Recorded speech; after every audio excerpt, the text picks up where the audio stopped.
আমার নবীজি হঠাৎ করে দেখলেন খাদিজার মন খারাপ। নবীর কাছে এসে বলছেন, ইয়া রাসূলুল্লাহ, কেমন যেন মনে হচ্ছে, আমি মনে হয় বাঁচবো না। আমি যদি কোনো বেয়াদবি করে থেকে আপনি আমারে মাফ করে দিয়েন। রাসূল বলেন, খাদিজা এমন করে কোনোদিন তো বলো না, কি হয়েছে তোমার বলো। তিনি বলছেন, মনে হয় দুনিয়া থেকে বিদায় নেব। রাসূল কেমন সময় বলা হলো, তার 3 দিন আগে আমার নবীর আপন চাচা আবু তালিব দুনিয়া থেকে বিদায় নিয়েছেন। আমার নবীর চোখের পানি ফুরায় না।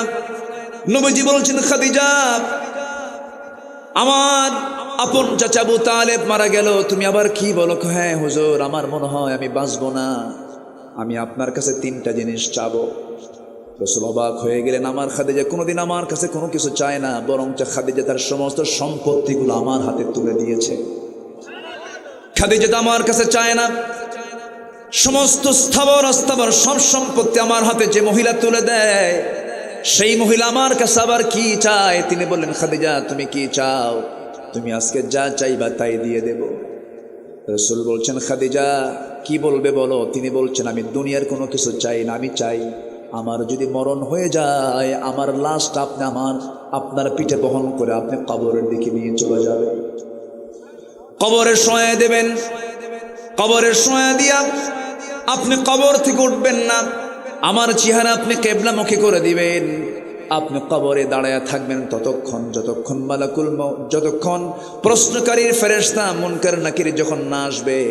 মুনকার নাকির যখন চলে আসবে, আমার মনে হয় আমার এই টুটাফাটা আমল নিয়ে আমি 3টা প্রশ্নের জবাব দিতে পারবো না। আপনি আমার হয়ে মেহেরবানি করে 3টা প্রশ্নের জবাব দিয়ে দিবে। আমার নবীজি কাঁদতেছেন।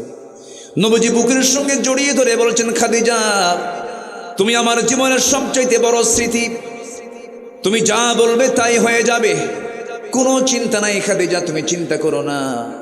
মালাকুল মউত চলে আসলেন, মা খাদিজার ইন্তেকাল হয়ে গেল। সিরাত গ্রন্থে এসেছে, আমার নবীজি তার কথা মতো তার লাশটা নিয়ে চলে গেলেন, কবরের দিকে নিয়ে চলে গেলেন। আমার নবীজি যেদিন খাদিজাকে হারিয়েছেন, সেই দিন থেকে শুরু করে নিয়ে মৃত্যুর দিন পর্যন্ত এমন কোনো দিন নাই যে দোয়ায় রাসূল খাদিজার নামটা বাদ দিয়েছেন। সব দিন দোয়া করেছেন খাদিজার জন্য, তিনি সব ফেলে কেঁদেছেন। আম্মাজান খাদিজা দুনিয়া থেকে বিদায় নিলেন। বিদায় নেওয়ার সময় রাসূল তাকে বিদায় দিয়ে দিবেন, তার কথা মতো তার লাশটা নিজের পিঠে বহন করে কবরে নিয়ে চলে গেলেন। কবরে শোয়া দিলেন। কবরে শোয়া দিয়া আমার নবীজির চেহারা কিবলামুখী করে দেন, বারবার আসমানমুখী হয়ে যায়। জিবরিল আমিন বলছেন, ইয়া রাসূলুল্লাহ, খাদিজার চেহারাকে আপনি সোজা করতে পারবেন না, আরশের সঙ্গে সরাসরি তার চেহারার সরাসরি সম্পর্ক হয়ে গেছে। 3টা প্রশ্নের জবাব দেওয়া লাগবে না আপনার। 3টা প্রশ্নের জবাব দেওয়ার জন্য আর শাজিমের মালিক আল্লাহ যথেষ্ট, যে আল্লাহ নিজে খাদিজাকে সালাম দেয়। সুবহানাল্লাহ, কোনো চিন্তা নাই আপনার। আমার নবীজি কবর থেকে উঠে আসলেন। আম্মাজান খাদিজার মতো মানুষ, যে খাদিজাকে আল্লাহ নিজে সালাম দেন, সেই খাদিজা কবরকে দেখে আনন্দ করেন না ভয় পান? কবরটা কি আনন্দের জায়গা না ভয়ের জায়গা? ওসমান জিন্নুরাইনের মতো মানুষ, ওসমান জিন্নুরাইনের মতো মানুষ, দুনিয়াতেই যিনি জান্নাতের সংবাদ পেয়েছেন, কবরের কথা মনে করলে পরে শিশুর মতো কাঁদতেন। কিসের মতো কাঁদতেন? শিশুর মতো হাওমাও করে কাঁদতেন। আমার বন্ধুগণ, আজকে আপনার বাবা গেছে, আজকে আপনার ছেলে গেছে, আজকে আপনার নাতি চলে গেছে, আপনার বউ চলে গেছে, আপনার ভাই চলে গেছে, আমিও চলে যাব। একটা কবর দেখে যদি শিক্ষা না পাই, ওই লোকের মতো পোড়া কপাল আর দুনিয়াতে কেউ নাই। আজকে আমরা যে মাহফিলে এসেছি, এখানে যারা বসে আছেন, কারো বাপ চলে গেছে, কারো মা চলে গেছে, কারো ভাই চলে গেছে, কবরবাসী হয়েছে। আমিও চলে যাব, আপনিও চলে যাবেন। কিন্তু এই দুনিয়ার জিন্দেগি শেষ হওয়া মাত্রই আমার একটা জীবন শুরু হয়ে যাবে, যে জীবনের শুরু আছে কিন্তু কোনোদিন তার শেষ নাই। দুনিয়াটা পার হয়ে যাবে। দুনিয়াটা ফকিরেরও চলে যায়, রাজা বাদশারও চলে যায়, ধনী মানুষেরও চলে যায়, গরিব মানুষেরও চলে যায়। কিন্তু এই দুনিয়া পার হয়ে যাবে, কিন্তু এমন একটা জগৎ আসবে। আমার আল্লাহর সৃষ্টির হলো 2 পিঠ, একটা হলো ইহকাল, আরেকটা হলো পরকাল। আমরা এক পিঠ অতিক্রম করতেছি, আরেকটা পিঠ সামনে পড়ে আছে না নাই? পড়ে আছে। সেই আখিরাতকে সামনে রেখে আমাকে আপনাকে চলতে হবে। পরকাল কেন্দ্রিক চিন্তা আমার মাথায় নিতে হবে। আমার আপনার সবচাইতে বড় চ্যালেঞ্জ হলো, যেমন করে হোক মরার পর আমাকে বাঁচতে হবে কি থেকে বলেন? জোরে বলতে হবে। কি থেকে বলেন? জাহান্নাম থেকে। সবচাইতে বড় চ্যালেঞ্জ। জাহান্নাম আছে না নাই?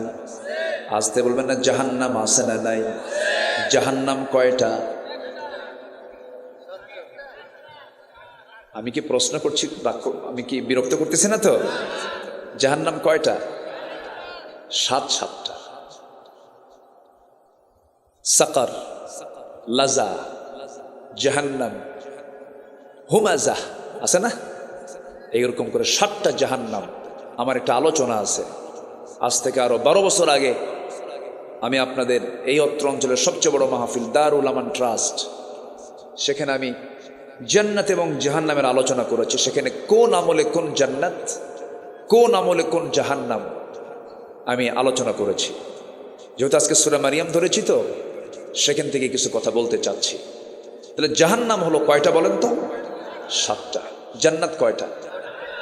কয়টা বেশি? জাহান্নামী বেশি না জান্নাতি বেশি? না, জাহান্নামের সংখ্যা কম, জান্নাতের সংখ্যা বেশি। কিন্তু জাহান্নামে যাবে বেশি না জান্নাতে যাবে বেশি? জোরে বলেন। আচ্ছা, তাহলে দোষ কার? অনেকে চিন্তা আছে ওদের আল্লাহরই। আল্লাহর দোষ নাকি? আল্লাহ তাআলা জান্নাত রেখে দিয়েছেন আর জাহান্নাম রেখে দিয়েছেন, এবং সব কিছু ওপেন করে দিয়েছেন। বান্দা, আমি তোমার সামনে সব কিছু ওপেন করে দিলাম, এই আমলটা করবা, জান্নাত বুঝে নিবা। এই আমলটা করবা, জাহান্নামও বুঝে নিবা। সব কিছু বিষয়, হালাল হারাম, ন্যায় অন্যায়, সত্য মিথ্যা, সব কিছুকে আড়াল করে না প্রকাশ্য? সব কি স্পষ্ট না? অস্পষ্ট না সুস্পষ্ট? সুস্পষ্ট। আমার বন্ধুগণ, আমার আপনার জীবনের সবচেয়ে বড় চ্যালেঞ্জ হলো, জাহান্নাম থেকে আমি কেমন করে বাঁচবো, জাহান্নাম থেকে আমি কেমন করে পরিত্রাণ পেয়ে যাব। জাহান্নাম থেকে বাঁচার জন্য জাহান্নামের আমলগুলো বাদ দিতে হবে, জান্নাতের আমলগুলো করতে হবে।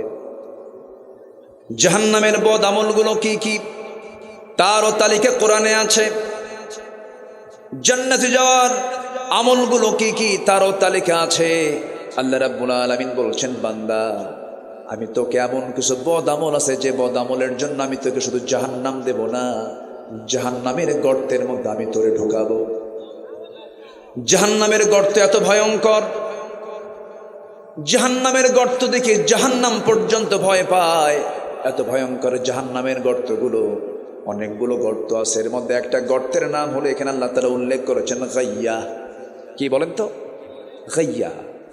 আল্লাহ রাব্বুল আলামিন বলেন, فخلف من بعدهم خلف أضاعوا الصلاة واتبعوا الشهوات فسوف يلقون غيا। আল্লাহ রাব্বুল আলামিন বলেন, যে সমস্ত বান্দার ভিতরে আমি মারাত্মক দুটা দোষ পেয়ে যাব, তাকে আমি শুধু জাহান্নাম দেব না, জাহান্নামের গর্তের মধ্যে ঢুকাবো। সেই জাহান্নামের গর্তের নাম এখানে আসছে গাইয়ুন, গাইয়া নামক গর্ত, গাই নামক গর্ত। যে গাই নামক গর্তটা এত ভয়ঙ্কর, জেলখানার ভিতরে যারা জেল খাটছেন, জেলের ভিতরে ভালো মানুষও যায়, মন্দ মানুষও যায়। আল্লাহর পয়গম্বররাও জেল খেটেছেন, ইতিহাসে আছে না নাই? আসতে বলবেন না, আছে না নাই? আচ্ছা, যেমন বলেন তো, একটা নবীর নাম বলেন তো। ওয়াজ তো সবাই পারেনি, দেখি বলি আলহামদুলিল্লাহ। জাহান্নামের গর্তের নাম বলেছে। জাহান্নামের গর্তের নাম কি বলেন? গাই। বলেন সবাই, গাই। বলেন কি? গাই। আবার বলেন কি? গাই।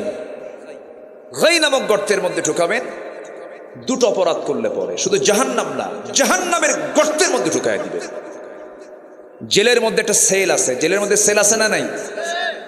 জেলে আরাম পাওয়া যায়, কিন্তু সেলে কি আরাম পাওয়া যায়? জেলের মধ্যে আরেকটা জেল হলো সেল। সেখানে একটা ছোট্ট জায়গা থাকে, ধরেন 4 হাত বাই 5 হাত অথবা 6 হাত, সীমিত একটা জায়গার ভিতরে। সেখানে পায়খানা সেখানেই করতে হয়, পেশাব সেখানেই করতে হয়, একটা ড্রেন থাকে। যারা ইনসাইডে গেছেন তারা দেখেছেন। এটা হচ্ছে সেল। তো আল্লাহ তাআলা বলছেন জাহান্নাম শুধু না, আমি তোকে জাহান্নামের গর্তের মধ্যে ঢুকাবো যদি 2টা অকাম করে আসিস। কয়টা অকাম? 2টা অকাম। 1 নম্বর হলো যারা নামাজকে নষ্ট করে ফেলেছে। আমার দেশে তো বেনামাজি নাই। আসতে বলে, আসতে বলবেন না, আছে না নাই? আচ্ছা, মনে হয় আমি কষ্ট দিয়ে ফেলতেছি। হুজুর আজকে আপনাদের তো আপনি জাহান্নামে ঢুকাই দিলেন। ভাইরে, নামাজ, আমার বুকটা ফেটে যায় জানেন। 18 কোটি মানুষ আমার দেশে, 18 কোটি, কম কথা না কিন্তু। আমার মনে হয় আরব গালফেও এত লোক নাই। আরবের যে আরব গালফ যে কান্ট্রিগুলো আছে, এত জনগণ মনে হয় হবে না সব মিলেও, হয়তো বা সমান সমান হতে পারে। এত বিশাল জনগোষ্ঠী মুসলিম, অথচ নামাজ পড়ে মাত্র 5%। কয় পার্সেন্ট বলেন? 5%। বুকটা ফেটে যায়। নামাজি নাই। কিন্তু আমার বন্ধুগণ, যদি প্রশ্ন করি আমার দেশে এই মুহূর্তে মসজিদ বেশি না মুসল্লি বেশি? আসতে বলবেন না কি বেশি? বলেন। মুসল্লির তুলনায় মসজিদ বেশি। ছোট্ট একটা গ্রাম, আগে অনেক মিল ছিল। অনেক দূর থেকে বুড়া মুরব্বীরা মসজিদ আসতেন হেঁটে হেঁটে। তারা ভাবতেন দূর থেকে যাব, সওয়াব প্রতি কদমে কদমে বেশি পাওয়া যাবে। আজ থেকে 20-30 বছর আগের দিকেও তাকান, দূর থেকে মসজিদে হেঁটে হেঁটে চলে যেত। মসজিদ বানানোর কোনো প্রয়োজন ছিল না। তারা মনে করতো আমরা বড় জামাত করব, বড় জামাতে নামাজ পড়ব।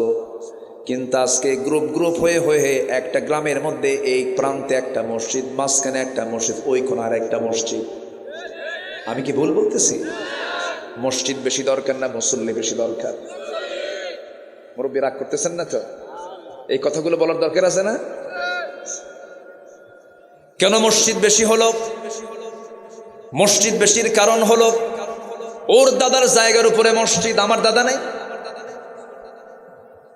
তোর দাদার জায়গায় মসজিদ নামাজ পড়তে যাব না, আমার দাদার জায়গার উপরে মসজিদ বানাবো। যে মসজিদ তৈরির লক্ষ্য হলো ভ্রাতৃত্ব নষ্ট করা, সেই মসজিদে নামাজ পড়াও জায়েজ নাই। ঠিক কিনা? আমি কিন্তু কথাগুলো মেরে দিচ্ছি, যে দিক দিয়ে যায় সেদিক দিয়ে চলে যায়। ঠিক আছে না কথাগুলো? খালি টাকা আছে দেখি আপনি মসজিদে একটা জায়গা দান করবেন, এটা এতই সহজ। আমার রাসূল কিছু মসজিদের দেরার যেটা ছিল আগুন দিয়ে জ্বালায় দিয়েছেন রাসূল। মুনাফিকদের মসজিদে কি ধরায় দিয়েছেন? আগুন ধরায় দিয়েছেন। আমার বন্ধুগণ,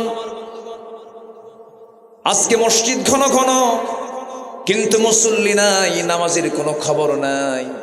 ফজরের সময় আজান হয়, একটা গ্রামের 3টা মসজিদ থেকে আজান হয়ে যায়। আজান চলছে মসজিদ থেকে, মসজিদগুলো পাকা পাকা হয়ে গেছে, টাইলসওয়ালা মসজিদ। কিন্তু আমার নবীর মসজিদটা ছিল, সেই মসজিদটা পাকা না কাঁচা ছিল? কাঁচা ছিল। কিন্তু মসজিদ ছিল কাঁচা, ইমানটা ছিল পাকা। হারে কি পাকা ইমান ছিল তাদের! আমার নবীজি নামাজে দাঁড়াইছেন, মুসল্লিরা নামাজে দাঁড়ায় গেছেন। কি মজা পেয়েছেন নামাজের ভিতরে! এই গত রমজানে আমি আমার নবীর কবরের পাশে দাঁড়িয়ে নামাজ পড়েছি। নবীজির কবর থেকে মাত্র 20 হাত দূরে আল্লাহ পাক আমাকে বহুবার নিয়েছেন। এই রমজানে তারাবির নামাজ শেষ হয়ে গেল। তারাবির নামাজ শেষ হওয়ার পর সেই জায়গার কিছু ইমামদের সঙ্গেও পরিচয় আছে। আল্লাহ তাআলা এই ভাগ্যটা আমাকে দিয়েছেন আপনাদের দোয়ায়, আলহামদুলিল্লাহ। আব্দুর রহমান সুদাইসির নাম শুনেছেন তো? দেখা করেছি, কথা বলেছি।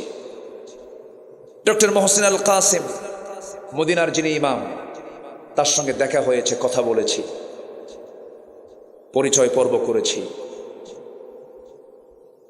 এই রমজানে আমার নবীর কবর থেকে মাত্র 20-30 হাত দূরে নামাজে দাঁড়ায় গেলাম কিয়ামুল লাইল। নামাজ তো তারাবি হয়ে গেছে, এরপরে কিয়ামুল লাইল ইমাম সাহেব দাঁড়াইছেন। ইমাম সাহেবের বয়স হলো 90 বছর। কত বছর? আপনার বয়স কত হবে? 75 বছর। ওনার চাইতে 15 বছরের বড়।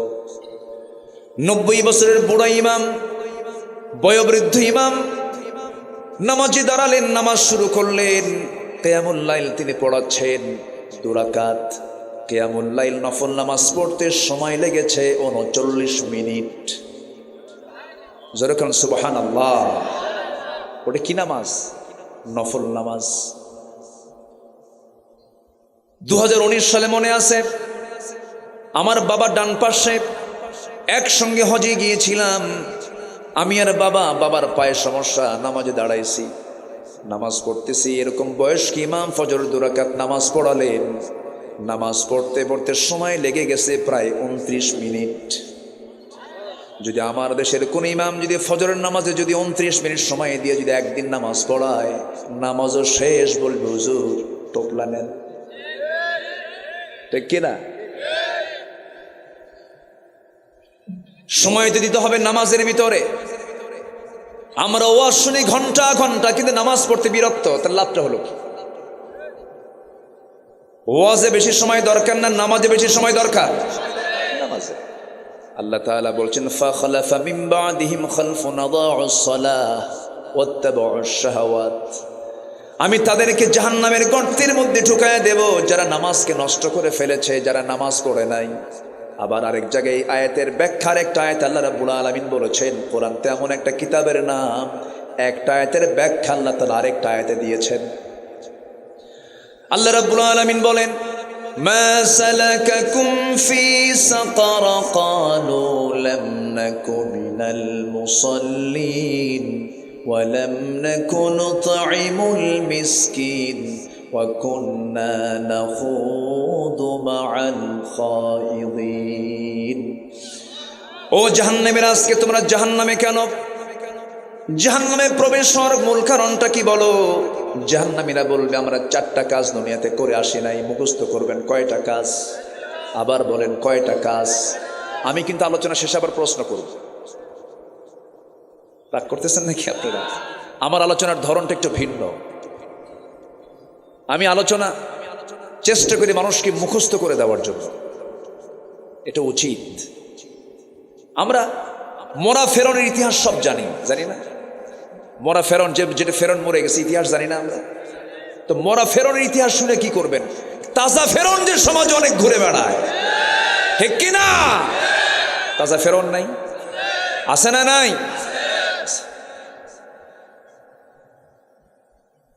মরা আবু জেহেলের ইতিহাস আর কত শুনবো আমরা? নতুন আবু জেহেল আছে না নাই? বসেন বসেন, এখানে বসেন, বসেন। এত সুন্দর মানুষ আপনারা, বলি আলহামদুলিল্লাহ। খুব ভদ্র চিত আচরণ আপনাদের, এবং আমি খুব খুশি হয়েছি যে আজকের মাহফিলে এইখানে যারা কবরবাসী আছেন তাদের আত্মীয় স্বজনই বেশি, বলি আলহামদুলিল্লাহ। জানেন কবরবাসী তারা আজকে অপেক্ষা করছে, আমার ছেলে, আমার নাতি, আমার আত্মীয় আমার জন্য দোয়া করবে। এটাই তো মাহফিলের মূল লক্ষ্য, তো এটাই। আল্লাহ তুমি কবরবাসীর সমস্ত আযাবকে তুমি আল্লাহ মাফ করে দাও। একটু জোরে বলেন না ভাই আমিন? আর একটু জোরে বলেন আমিন। আমার দিকে তাকান সম্মানিত ভাইয়েরা, সম্মানিত বন্ধুগণ। জাহান্নামে যাওয়ার মূল কারণ কয়টা বললাম বলেন তো? 4টা। নাম্বার 1 হলো জাহান্নামীরা বলবে আমরা আজান শুনেছি কিন্তু নামাজে যাই নাই। এমন লোক তো আমার দেশে খুঁজে পাওয়া যাবেই না। হ্যাঁ, কিন্তু এই নাজিরপুর বাজারে, এই চাষকর বাজারে ব্যবসায়ীর কানে কানে কি আজান যায় না? আসতে বলুন আজান যায় কি যায় না? সব ব্যবসায়ী যদি আজান শোনার সঙ্গে সঙ্গে, আজানটা মূলত কার ডাক? আসতে বলবেন না কার ডাক? আল্লাহ মানে কে? এই আকাশটা কার? ওই সূর্য কার? ওই চন্দ্র কার? এই জমিনটা কার? আমার প্রাণ কার হাতে? ডাক দিচ্ছেন কে? শুনতেছে কে? শুনতেছে ব্যবসায়ী, আমরা, তাই না? তাহলে আমরা শুনলাম, ডাক শুনলাম আজানের, হাইয়া আলাস সালাহ, হাইয়া মানে কি? তাড়াতাড়ি করে আসো, হাইয়া আলাল ফালাহ, তাড়াতাড়ি করে কল্যাণের দিকে আসো। হাইয়া, হাইয়া শব্দটার আরবি যার অর্থ হলো তাড়াতাড়ি করে মসজিদের দিকে চলে আসো, তাড়াহুড়ো করে আসো। আমরা দেখবেন যে কোনো কাজ, যে কোনো শক্ত ভারী জিনিস যখন আমরা একা না পারি, তখন সবাই মিলে বলি কি বলি? হাইয়ো বলি না? বলি কিনা? হাইয়ো বলি কিনা? এই যেটা জোড়ালো চেষ্টা আমরা করি। আল্লাহ বলছেন বান্দারে তাড়াহুড়ো করে সব কাজ ফেলে একসঙ্গে চলে আসো, নামাজের দিকে আসো, নামাজে দাঁড়াও। আজান হয়ে যায় সুন্দর মিষ্টি সুরে, ব্যবসা চলে, সব চলে, কিন্তু বান্দা নামাজে হাজির হয় না। জাহান্নামে যাওয়ার এক নাম্বার কারণ হলো আজান শুনেছে কিন্তু বান্দা নামাজে যায় নাই।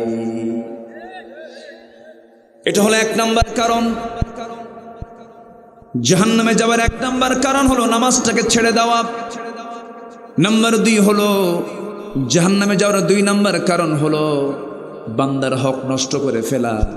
মিসকিনদের খাবার দানে যারা উৎসাহ দেয় নাই, বান্দার হক যারা নষ্ট করেছে, রাস্তার টাকা মেরে খেয়েছে, জনগণের টাকা মেরে খেয়েছে, এতিমের মাল, ভাতিজার মাল চাচা মেরে খেয়েছে, বোনের সম্পত্তি ভাই বুঝে দেয় না, এমন ভাই তো গুরুদাসপুরে নাই।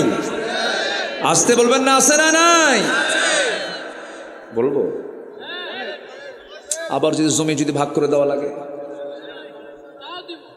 দিবেন তো? তাহলে মাহফিল সফল। বলি আলহামদুলিল্লাহ। দুটো কারণ বললাম। বোনের সম্পত্তি মেরে খাওয়া যাবে? যাবে। আচ্ছা, আমার দেশে কি বোনের সম্পত্তি দেওয়া ভাই কি বেশি না কম? ভালো করে বলবেন। বোনের সম্পত্তি পুঙ্খানুপুঙ্খ পাই টু পাই বুঝায় দেয় এমন ভাইয়ের সংখ্যা বেশি না কম? নাই। কাম সারছে, খালি দোয়া করে দেয়। ওই দেখেন, দোয়া করে দেয়। উনি ভুক্তভোগী, উনি খুব রাগ করছে। আবার আড়াল থেকে হয়তো মা বোন বলতেছেন, হুজুর ভালো কিরকম ভাই কিছু বসে আছে, যদি অংশটা পাই ঠিক আছে না? ওয়াজের ফলাফল বোনরা কালকে টের পাবে যে ওয়াজের ফলাফল কি হলো। শোনেন, আল্লাহর হক আর বান্দার হক, এই দুটো ঠিক যদি কোনো বান্দা রাখতে পারে, জান্নাতে যেতে তার কোনো বাধা নাই। যেরকম সুবহানাল্লাহ। কার হক? এক নম্বর কার হক? আল্লাহর হক। এক নম্বর হলো নামাজ। এক নম্বর কি বলেন? নামাজ। বান্দার হক আছে না নাই? আচ্ছা, আল্লাহ তাআলা কিন্তু ইচ্ছা করলে কবরের সব হিসাব নিতে পারতেন, কিন্তু আল্লাহকে সব হিসাব কি কবরে নিবেন? কোথায় নিবেন বলেন? সবাই বলেন। হাসরে। কেন এত টাইম কি দরকার? আল্লাহ তো কবরেই ফিনিশিং দিতে পারতেন, কিন্তু কবরে তো হিসাব ক্লিয়ার হবে না। কেন? আল্লাহর হক নয়। আল্লাহ বললেন তুই নামাজ পড়ছিস না, বিচার করে ফেললেন। কিন্তু যে বান্দা কবরে গেছে, ওর আত্মীয় স্বজন এখনো মরেই নেই, আসতে কয়, ঠিক কিনা বলেন? আবার ওই যে কাবিল প্রথম যে খুনটা করেছিল, ইতিহাস কিন্তু জানলে ওয়াজ শুনতে মজা লাগে। এখন ওই ইতিহাসগুলো যারা জানেন তারা জিনিসটা ক্লিয়ার হবে। প্রথম যে খুনটা করছিল সেটা কে? না, কাবিল। কে করেছিল? মারছে কাকে? হাবিলকে। যত খুন হবে সমস্ত খুনের একটা অংশ, একটা অপরাধের একটা অংশ কার আমল নামে যাবে? ওই কাবিল পাবে। তাহলে এখন বলেন, তাহলে কবরে কি বিচার শেষ করা সম্ভব? না। তাহলে এই কবরের এখানে বিচার করলে তাহলে সঠিক বিচার হবে না। এই জন্য আল্লাহ তাআলা কায়েম করেছেন হাসর। কায়েম করেছেন কি? হাসর। হাসরে বিচার করবেন কে? আল্লাহ তাআলা। সব ডেকে আনবেন, সবগুলোকে গোছায় আনবেন। তাহলে জাহান্নামে যাওয়ার সূরা মারিয়ামের ভিতরে আল্লাহ তাআলা একটা গর্তের মধ্যে ঢুকাবেন। সেই গর্তের নাম কি বলেন তো? গাই। বলেন, আবার বলেন কি? গাই। কয়টা কারণে? দুইটা। এর মধ্যে এক নম্বর কারণ কি? নামাজ নষ্ট করা। আবার এইদিকে সূরা মুদ্দাসসিরে বলছেন 4টা কারণে বান্দা জাহান্নামে যাবে। এর মধ্যে এক নম্বর কারণ কি? নামাজ। তাহলে এখানেও নামাজ, ওখানেও নামাজ। এরপর বলছেন বান্দার হক যারা নষ্ট করবে, বোনের সম্পত্তি বুঝে দেয় না। বাবা মারা গেছে এক যুগ আগে, কিন্তু ভাইরা শুধু তাল বাহানা করে। বোন যখন মাঝে মাঝে আসে, বোনকে পাম্পট্টি দেওয়ার জন্য কাঁচা গোল্লা নিয়ে আসে। নাটোরের সেই রেল স্টেশন থেকে কাঁচা, কি রেল স্টেশনে না, হ্যাঁ হ্যাঁ নিচা বাজার থেকে নিয়ে আসে। নিয়ে এসে বোনকে বলে, বোন বসো। ও আমার বোন, তোমরাই তো আমার বড় বোন, বাপ মারা গেছে, অংশ নিতে এসেছো। একটা কথা বলি, বোন রাগ করো না, অংশ নিলে কিন্তু ধ্বংস হয়। দেখছেন কি ওয়াজটা দিল, দেখে মানে শয়তান ফেল। এরকম আছে না ভাই? এরকম ভাই আছে না? আচ্ছা, অংশ দিয়ে দিতে হবে। লিযযাকারি মিসলু হাযযিল উনসাইন। যেদিন আপনার বাবা মারা গেছেন, সেদিন থেকে আপনার বোন, আপনি যা পাবেন তার অর্ধেক আপনার বোন পেয়ে গেছে। 5 ভাই, কোনো কথা নাই। একটা গামছা বাবা রেখে গেছেন, গামছাটাকে প্রয়োজনে 5 টুকরা করে 5 ভাই নিয়ে নেবে। এটাই হলো ইনসাফ। এই দুনিয়াতে যার এরকম বিচার ঠিক থেকে যাবে, তার জন্য জান্নাত ঠিক থেকে যাবে।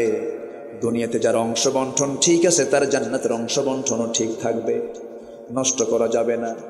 আমার বন্ধুগণ, গাই নামক গর্তের ভিতরে সরাসরি কোরআনে আসছে, 7টা অপরাধ করলে, 2টা অপরাধ করলে পরে বান্দাকে গাই নামক গর্তের মধ্যে দেব। আরেকটা অপরাধ হলো ওয়াত্তাবাউশ শাহাওয়াত। মন যা চায় সেই অনুযায়ী চলে। মন চায় মদ খাবো, মদ খায়। এমন লোক আছে না নাই বলেন? মদের দোকান নাটোর জেলায় নাই, মদখোর নাটোর জেলায় নাই। তাহলে ওরা কিন্তু হজও করে, আবার লেখে আলহাজ অমক। ও যে মদ খায়, লেখা উচিত আলহাজ মদখোর অমক। নাটোর জেলায় তো সুদখোর নাই। আসতে বলবেন আছে না নাই? আমার ওয়াজ শুনে যদি আজকে কেউ মন খারাপ করেন, তাহলে ভাববো ওটা সুদ খায় আর ওটা মদ খায়। আমার বন্ধুগণ, আল্লাহ রাব্বুল আলামিন সরাসরি আয়াতের মধ্যে বললেন, 2টো অপরাধ করবা, আমি জাহান্নামের খাই নামক গর্তের মধ্যে দেব। একটা হচ্ছে নামাজ নষ্ট করবা, আর একটা হলো মন যা চায় তাই করবা। আমরা কি নফসের গোলাম হব না আল্লাহর গোলাম হব? কার গোলাম হব? আল্লাহর গোলাম হব।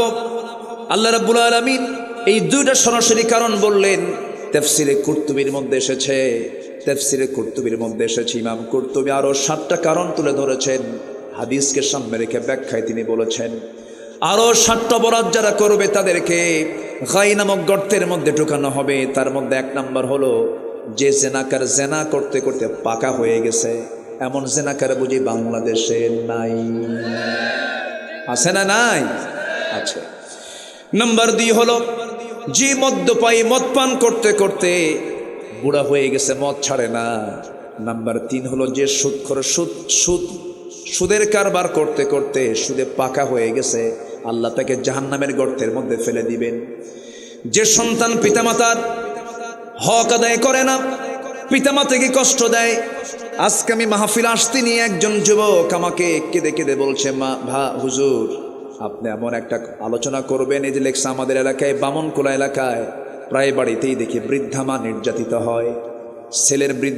ছেলেরা বৃদ্ধ মার কথা শোনে না, বউদের কথা শোনে। বৃদ্ধ মা নিজে পাক করে, রান্না করে খায়, খুব কষ্টে আছে এ সকল বৃদ্ধ মা। এটা কি যৌক্তিকতা আছে না নাই? আমি খুব কেঁদে, কে যেন দিচ্ছে আমি চিনিও না, আসতে নিয়ে দেখলাম আমাকে একজন দিয়েছে। এটা খুব, আমি এটা পড়ে আমার চোখে পানি আটকাতে পারি। একটা প্রশ্ন করব ভাইরে, মা বড় না বউ বড়? ভালো করে কম, চিন্তা করে কবে, মা বড় না বউ বড়? আবার বলেন, মা বড় না বউ বড়? মাহফিলে মা বড়, বাড়িতে বউ বড়। দেখেন মুরব্বী কি কয়। হ্যাঁ,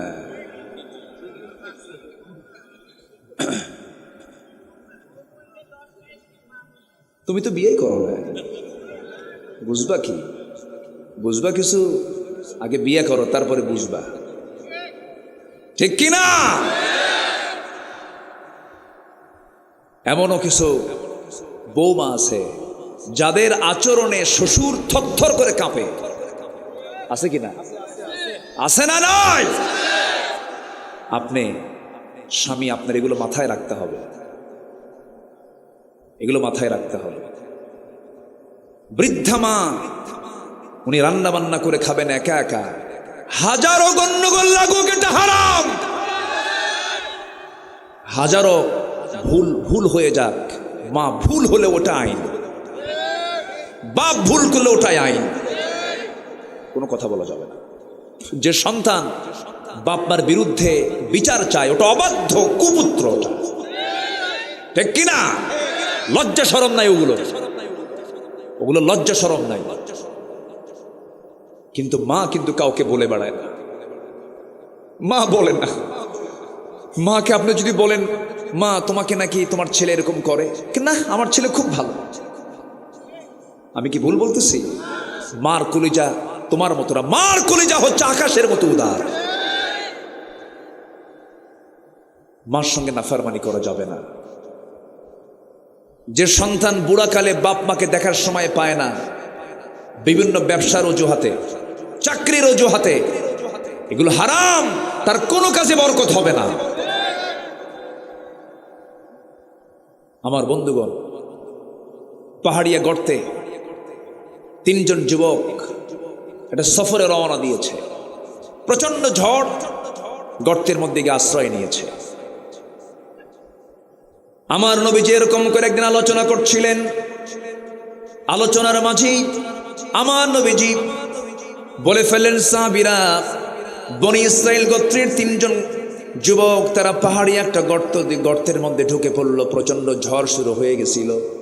এমন সময় বাঁচার জন্য আশ্রয় নিল গর্তের ভিতরে। প্রচন্ড ঝড় যখন শুরু হয়ে গেল, সাথে ঘন বৃষ্টি শুরু হয়ে গেছে। পাহাড়ি ঢলে উপর থেকে বিশাল ওজনের একটা পাথর এসে ওই গর্তের গুহার মুখে এসে আটকে যায়। মৃত্যু ছাড়া কোনো গতি ছিল না তাদের।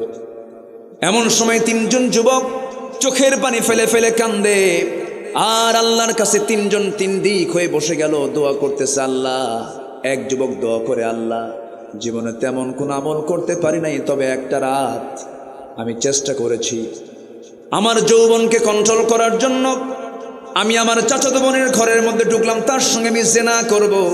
আমি তার বুকের উপর উঠে গিয়ে বসেছি। এমন সময় আমার সেই বোনটা বলল, ভাই রে, আমি তুমি দুজন যদিও ঘরের মধ্যে নির্জনে কথা বলছি, জেনার কাছে লিপ্ত হয়ে যাচ্ছি, কিন্তু জানো সবচাইতে বড় রাজ সাক্ষী কিন্তু আমার আল্লাহ দেখতেছেন। সঙ্গে সঙ্গে, ও আল্লাহ, আমি জেনার কাছ থেকে নিজেকে দূরে রেখে চলে এসেছি, জেনার কাছে লিপ্ত হই নাই। নাম্বার 2 যুবক, সে আল্লাহর কাছে প্রার্থনা করছে, আল্লাহ, আমি একজন লেবার নিয়েছিলাম কাজের জন্য, শ্রমিক, সকাল সন্ধ্যা কাজ করলো। সন্ধ্যার সময় আমি তাকে তার পাওনা দিয়ে দেব, কিন্তু আমি ছিলাম না, সে পাওনা না নিয়েই চলে গেল। আমি তার কাছে ঋণী হয়ে গেলাম। ওই শ্রমিকের পাওনা টাকা দিয়ে আমি একটা ছাগল কিনেছিলাম, সে ছাগলটা বড় করেছি, সেখান থেকে অনেকটা ছাগল জন্ম নিয়েছে, ছাগল পাল হয়ে গেছে। বহুদিন পর সে যখন আমার কাছে আসলো, আমি আমানত স্বরূপ শুধু ওই টাকা না দিয়ে ছাগল পালটা আমি তাকে দান করে দিয়েছি। আল্লাহ, আমি আমানত রক্ষা করেছি। প্রথম জন বলল, আমি যৌবনকে হেফাজত করেছি। তৃতীয় যুবক বলতেছে, আল্লাহ, কোন এক রাতের আধারে, গভীর রাতে আমি বাড়িতে আসলাম, আমার বউ আমাকে অজুর পানি দিল, আমি অজু বানালাম, পরিষ্কার হলাম। আমার হাতে একটা গ্লাস দুধ আমাকে দিয়ে বলল, তুমি এটা পান করো। আমি এটা পান করলাম না। আমার গ্লাস হাতে নেওয়ার সঙ্গে সঙ্গে আমার মনে পড়ে গেছে বুড়া মায়ের কথা। আমার মা আমার পাশের ঘরে শুয়ে আছি, আমার মেয়েটা দুধ খাওয়ার জন্য অস্থির, মেয়েকেও দিলাম না, আমিও নিলাম না, আমিও খেলাম না। আমার ঘরে গিয়ে দেখি মা ঘুমানো। মা শেষ রাতের দিকে জায়গা পেয়ে দেখে আমি তার সামনে গ্লাস হাতে নিয়ে দাঁড়ায় আছি। আমি সেই সময় আমি আমার মাকে বললাম, মা, এই দুধটা তোমার জন্য আমি বরাদ্দ করেছি, আমি খাওয়ার কথা ছিল, আমার মেয়ে খাবে, কেউ খায় নাই, তুমি খাও মা। ওই বৃদ্ধা মাকে আমি আমার নিজের হাতে তুলে দিয়ে খাওয়া দিয়েছি। এতটুকুন ছোট্ট খেদমত যদি হয়, আল্লাহ, তুমি আমাদের এই বিপদ থেকে বাঁচায়া দাও। প্রথম জন যখন দোয়া করেছে, তখন একটু পাথরটা মুখ থেকে সরে গেছে। দ্বিতীয় যুবক যখন দোয়া করেছে, পাথরটা আর একটু সরে গেছে। তৃতীয় যুবক যখন দোয়া করেছে, আল্লাহ, এতটুকুন যদি তুমি আমার আমলটা পছন্দ করো, তুমি এই বিপদ থেকে বাঁচায় দাও।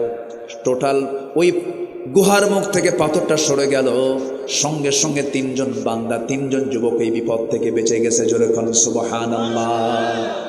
ঘটনা বর্ণনা করেছেন মুহাম্মদ সাল্লাল্লাহু আলাইহি ওয়াসাল্লাম। এখান থেকে আমরা শিক্ষা পেলাম কয়টা বলেন? আসতে বলবেন না, কয়টা শিক্ষা পেলাম? তিনটা শিক্ষা পেলাম। নাম্বার 1 হলো,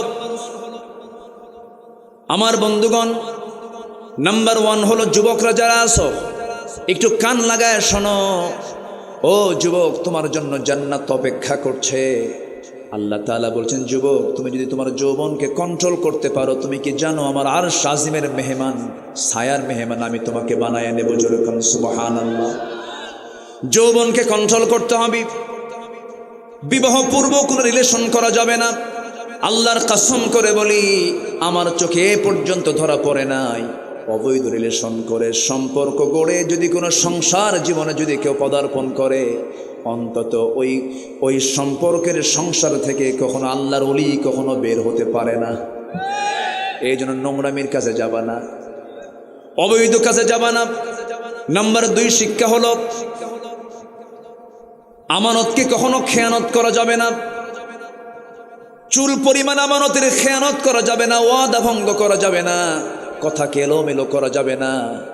এটা এলোমেলো করলে ইমানের যে হক নষ্ট হয়ে যাবে। নাম্বার 3 হলো, সবার বাড়িতে মা বাবা আছে না নাই? বলেন, আসতে বলবেন না, মা বাবা আছে না নাই? মা বাবা আছে। এখন বলেন, ভালো করে বলেন তো, মা বড় না বউ বড়? এটা জোরে বলতে হবে, আরো জোরে বলেন, কে বড়? মা বড়। আমার ভাইয়েরা, মার দিকটা খেয়াল করতে হবে, বাবার দিকটা খেয়াল করতে হবে। আরেকটা প্রশ্ন করব, সবাই বলেন তো, মা বড় না আব্বা বড়? মা বড় না বাপ বড়? আচ্ছা, মা বাবা যদি নামাজে দাঁড়ায়, ইমাম কে হবে? কেন মা বড় না? হ্যাঁ, বলি আলহামদুলিল্লাহ, জোরে বলি আলহামদুলিল্লাহ। তাহলে যিনি ইমাম হন তার দাম কি কম? আচ্ছা, আদম সিনিয়র না হাওয়া সিনিয়র? বলেন বলেন, আদম সিনিয়র না হাওয়া সিনিয়র? আদম সিনিয়র না? যে সিনিয়রের দাম বেশি না জুনিয়রের দাম বেশি? এখন সমাজ চলছে সিনিয়র দিয়া না জুনিয়র দিয়া। এই জন্য কেউ কাউরে দাম দেয় না, কেউ কাউরে দাম দেয় না। জুনিয়র যদি সিনিয়রের মর্যাদায় বসে তাহলে সমস্যা না? সমস্যা। আকলমন্দ ইশারা বাসা। সম্মানিত ভাইয়েরা, পৃথিবীতে একজন নবীর নাম বলতে পারবেন না যে নবী একজন নারী ছিলেন। পৃথিবীর কোন ইমাম নারী হতে পারবে? আর কি বুঝাবো আপনাকে? মার দাম তো আছেই, কিন্তু মা যেখানে সেখানেই থাকবেন। মেয়েরা কথা কম বলে না বেশি বলে? মেয়েদের মধ্যে কথার ঘনত্ব কম না বেশি? আর পুরুষদের মধ্যে কম। মেয়েরা কথা বলে দিনে 5000 শব্দ। মেয়েরা কথা বলে 5000, পুরুষরা কথা বলে মাত্র 2000। কয় হাজার বেশি? বেগুন কিনছেন, পোকা বেগুন, বৃষ্টির দিনের বেগুন, বাড়ি নিয়ে গেছেন, বটি দিয়ে কুটতে নিয়ে দেখে যে পোকা বেগুন। ওই পোকা বেগুনের তফসির হবে একটানা 3 ঘন্টা। আল্লাহ তাআলা মেয়েদেরকে এরকম করে বানাইছেন। ওটা শুনবেন আর মুস্কি মুস্কি হাসি মারবেন, কহ তোর তফসির আমি শুনি। এটা মেয়েদের নেচার, এটা রাগ করা যাবে না। হ্যাঁ হ্যাঁ, শোনাই লাগবে, উপায় নাই, শুনতেই হবে। বলেন তো, বউ বড় না স্বামী বড়? ভালো করে কম। হ্যাঁ,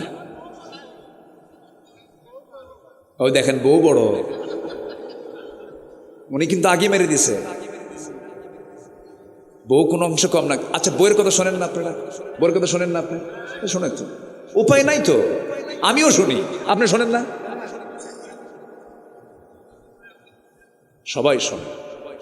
বইয়ের কথা না শুনে তো উপায় নাই, খালি তাফসীর করে না। শুনতে হবে। মেয়েরা কেন কথা বলে বেশি জানেন? এটার কারণ আছে। আমার মার আবার মন খারাপ করে না। আচ্ছা, বাচ্চা লালন পালন করে মা না বাবা? মা। আচ্ছা, বাচ্চারা কি এক কথায় থামে? এক কথা কবার বলা লাগে? 10 বার না সারাদিন? বাবা থাম, বাবা থাম, ও বাবা থাম, এই যে এটা নে ওটা নে, বাবা থাম, বাবা থাম। মা সারাদিন বলতেছে, কোনো ক্লান্তি আছে? কোনো ক্লান্তি আছে? আর আপনার কোলে দিয়ে যদি বলা হয় তুই 2 ঘন্টা দেখ, খালি একবার বলবেন থাম বাবা, থাম বাবা, থাম থাম। কি কথা বোঝেন নাই? তাহলে মেয়েদের যে আল্লাহ তাআলা কথা বাড়ায়া দিয়েছেন, এর কারণ যুক্তি আছে না নাই? আল্লাহ, আল্লাহু আকবার। আল্লাহ যাকে যেটা ডিপার্টমেন্ট দিয়েছেন সেই ডিপার্টমেন্টে সে কাজ করবে। বলি আলহামদুলিল্লাহ।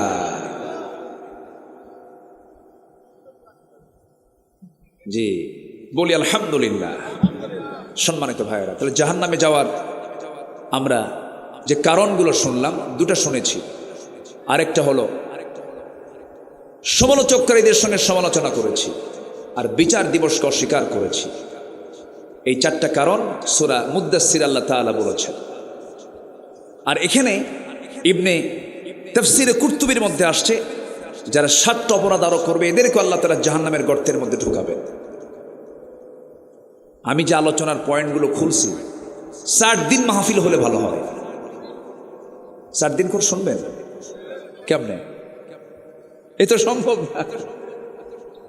একটু সামারাইজ করে আমরা শুনি। আমল করবো না ইনশাআল্লাহ? আমল করব। আচ্ছা, নামাজ ছাড়বেন কারা কারা? আজকের থেকে দেখে হাত তোলেন। নামাজ ছাড়বেন কারা কারা? নামাজ কেউ ছাড়বেন? 5 ওয়াক্ত নামাজ পড়বেন কারা কারা? একটু হাত তুলে দেখেন তো দেখি। জোরে বলি ইয়া আল্লাহ, আরো জোরে ইয়া আল্লাহ। আমাদেরকে 5 ওয়াক্ত সালাত আদায় করার তৌফিক তুমি আল্লাহ দিয়া দাও। জোরে বলে আমিন। হাত নামান। নাম্বার 5 হলো, যারা মিথ্যা সাক্ষী দেবে আল্লাহ তাআলা তাদেরকে গাই নামক গর্তের মধ্যে ঢুকাবেন একদম। মিথ্যা সাক্ষী তো আমার দেশে নাই, নাই নাই। সাক্ষী আছে? আছে। মিথ্যা সাক্ষী দেয়, মিথ্যা সাক্ষী দিবেন, এই যে গর্তের মধ্যে ঢুকায় দিবেন। কে ঢুকায় দিবেন? আল্লাহ ঢুকায় দিবেন। মিথ্যা সাক্ষীকে আল্লাহ ঢুকায় দিবেন জাহান্নামের গর্তের ভিতরে। আপনি একজন নিরপরাধ মানুষের বিরুদ্ধে মিথ্যা সাক্ষী দিলেন, সে জেলখানায় পচে মরল, তাকে ফাঁসিতে মেরে ফেলা হলো। কিন্তু আপনি মিথ্যা সাক্ষী দেওয়ার কারণে ওই লোকটা যে নির্যাতিত হলো, তার বাড়িতে বাবা আছে না নাই? তার হক আছে না নাই? বাড়িতে বউ আছে না নাই? তার হক আছে না নাই? বাড়িতে তার ছেলে মেয়ে আছে না নাই? তার হক আছে না নাই?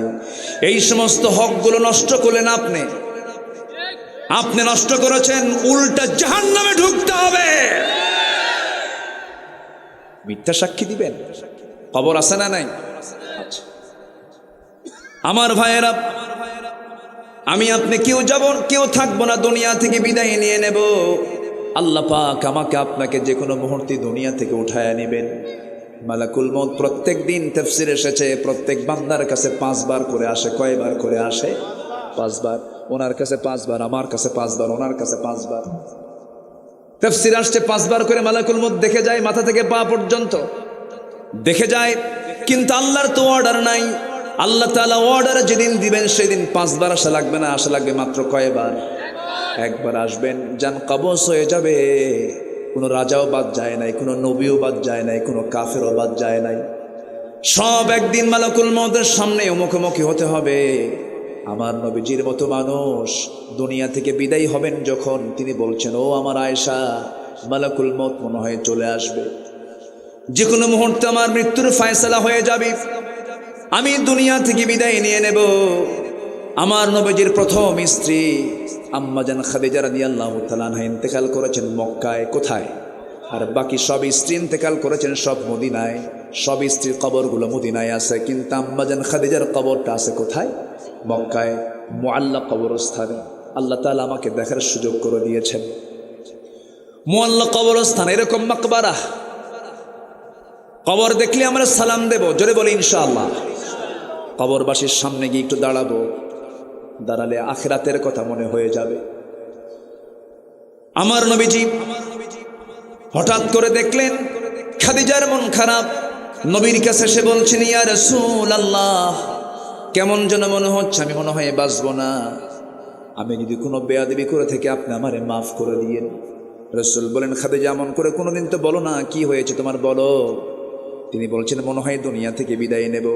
রাসূল কেমন সময় বলা হলো, তার 3 দিন আগে আমার নবীর আপন চাচা আবু তালিব দুনিয়া থেকে বিদায় নিয়েছেন। আমার নবীজির চোখের পানি ফুরায় না।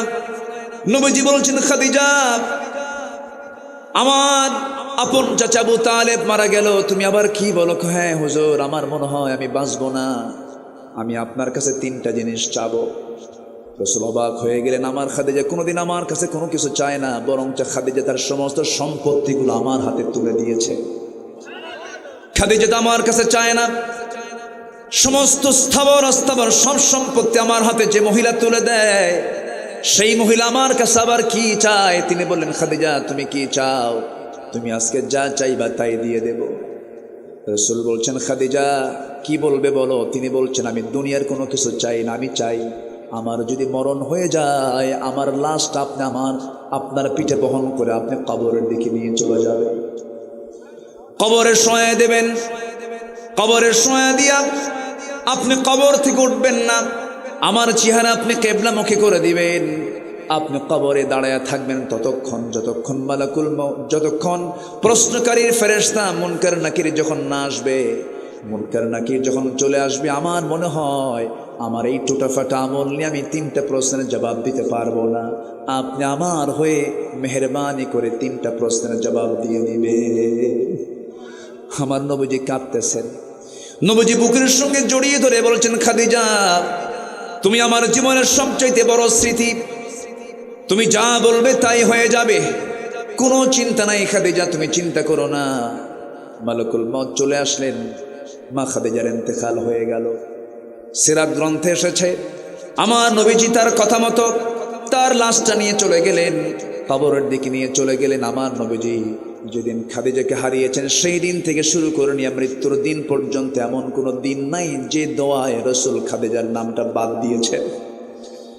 সব দিন দোয়া করেছেন খাদিজার জন্য, তিনি সব ফেলে কেঁদেছেন।